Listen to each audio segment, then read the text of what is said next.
முத்துவும் அருணும் எப்போ பாரு மோதிக்கிற நிலைமையாக தான் இப்போ வரைக்கும் வந்துட்டுருக்கு. ஆனால் இப்போ இனிமேல் மோதக்கூடிய சூழ்நிலை வராது. ஏன்னா முத்துவோட கார் பிரேக் ஆகாமல் அருணும் அவரோட பைக்லேயே போய் இடித்து ஸ்டாப் ஆகி நின்றுக்குது. அப்போ அருண் இவன் எப்போ பாரு தண்ணி போட்டு ஓட்டுற வேலை தானா அப்படின்னு செக் பண்ண வர்றப்போ முத்து, இல்லைங்க சார், யாரோ என்னோடய பிரேக் ஒயர் பிடுங்கி விட்டுருக்காங்க, நேற்று நைட் நான் நல்லா தான் நிறுத்தினேன் அப்படின்னு சொல்கிறாரு. அருணும் செக் பண்ணி பார்த்து ஆமாம் முத்து ட்ரிங்க்ஸ் பண்ணலை அப்படின்னு சொல்லிட்டு ஒத்துக்கிறாரு. இருந்தாலும் அவருக்கு முத்து மேலே கோபம் தான். அதனால் ஒரு கேஸ் ஃபைல் ரெடி பண்ணலான்னு சொல்லிட்டு நோட் பண்ணிட்டு இருக்காரு, இப்படி பண்ணியிருக்கான் அப்படின்னு சொல்லிட்டு.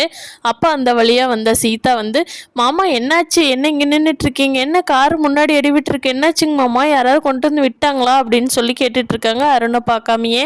அப்போ முத்து நடந்ததையெல்லாம் சொல்லிட்டு, டிராஃபிக் போலீஸ்க்கு எனக்கு இந்த அம்மா எப்போவுமே சண்டை, அவர் இப்போ நான் இடித்தது கூட ட்ரிங்க்ஸ் பண்ணிட்டு இடிச்சிருக்கேன்னு சொல்லிட்டு நம்பாமல் கேஸ் ஃபைல் பண்ண ரெடி பண்ணிட்டு இருக்காருமா அப்படிங்கிறாங்க. அப்போ தான் சீதா திரும்பி பார்க்குறாங்க. பார்க்குறப்ப அங்கே அருண் நின்றுட்டுருக்காங்க. அருண், இது எங்கள் மாமா அருண் அப்படிங்கிறாங்க. என்னது உங்கள் மாமாவா சீதா, சொல்லவே இல்லை அப்படிங்கிறாங்க. ஆமாம், உங்களை சந்திக்க வைக்கிறதுக்கான வாய்ப்பே எனக்கு இது வரைக்கும் கிடைக்கல, இப்போ தான் கிடச்சிருக்கு பாருங்க. எங்கள் மாமா ரொம்ப நல்லவர் அருண், அவர் ட்ரிங்க்ஸ் பண்ணிட்டுல, அது எப்போவோ ஒரு நாள் சண்டைங்கிறதுனால அந்த நாள் ட்ரிங்க்ஸ் பண்ணிட்டு வந்திருக்காரு, ரொம்ப நல்லவர் பாருங்க, இப்போ கூட ட்ரஸ்ட்டுக்கு துணியெல்லாம் எடுத்து கொண்டே கொடுக்கறக்காகத்தான் போயிட்டுருக்காரு அப்படின்னு சொல்லிட்டு அருண்கிட்ட சீதா உண்மையெல்லாம் விளக்குறாங்க. அப்போ அருணும் புரிஞ்சுக்கிறாரு.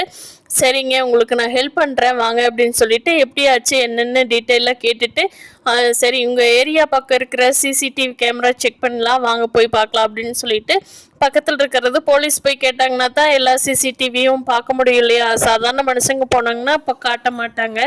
அப்போ அருண் போய் பார்க்குறப்போ செக் பண்ணி பார்த்துட்டு 2 ரவுடி பசங்க ஏதோ கார்கிட்ட நின்று பண்ணிட்டு இருக்காங்க. அவனோட வண்டி நம்பர் ஆளுங்களெல்லாம் நோட் பண்ணிக்கிறாரு அருண். அப்புறமா அது எல்லா பக்கம் அலர்ட் பண்ணி விட்டு அவங்க யார் என்னன்னு பிடிச்சிக்கிறாங்க. அவங்கள பிடிச்சி விசாரிக்கிறப்ப தான் தெரியுது அவங்க சிட்டியோட ஆளுகன்னு. முத்து, டேய் சிட்டி, நீ வெளியில் வந்துட்டியா, உன்னோட வேலை தானா இது, யார் சொல்லிட இதெல்லாம் பண்ணுற அப்படின்னு சொல்லி சிட்டி அடிக்க போகிறாரு. அப்போ அருண், இருங்க முத்து, சட்ட ரீதியாகவே நம்ம பார்த்துக்கலாம் அப்படின்னு சொல்கிறாங்க. சிட்டி வச்சு ரோஹிணி தான் இதுக்கு ஹெல்ப் பண்ணாங்க அப்படிங்கிறத முத்து கண்டுபிடிக்கணும்னு நினைக்கிறவங்க நம்ம வீடியோவை லைக் பண்ணிக்கோங்க. தேங்க்யூ.